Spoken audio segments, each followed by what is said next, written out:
এবং আমি বিশ্বাস করি জনগণের সহযোগিতায় আমরা মহাসড়কে চাঁদাবাজি বন্ধ করতে পারব।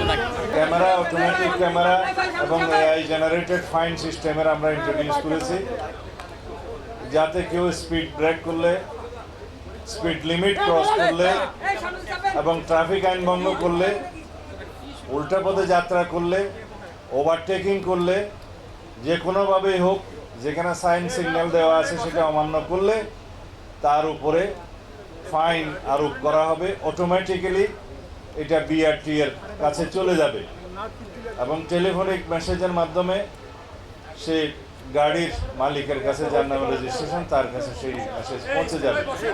ইচ্ছা করলে মোবাইল সিস্টেমে, মনিটরি মোবাইল ফিনান্সিয়াল সিস্টেমের মাধ্যমে গাড়ির মালিক সে ফাইন আদায় করতে পারবেন।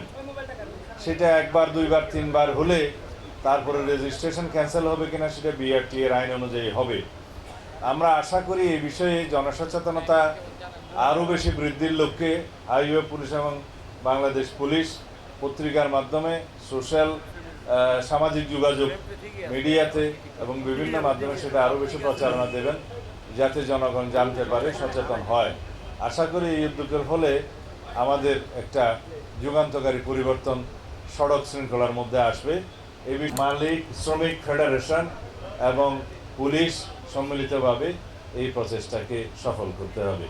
কিছু ভুল ত্রুটি যদি ধরা পড়ে সেগুলো সংশোধন করে পর্যায়ক্রমে বাংলাদেশের সকল মহাসড়কে এই ব্যবস্থা চালু করবো ইনশাআল্লাহ।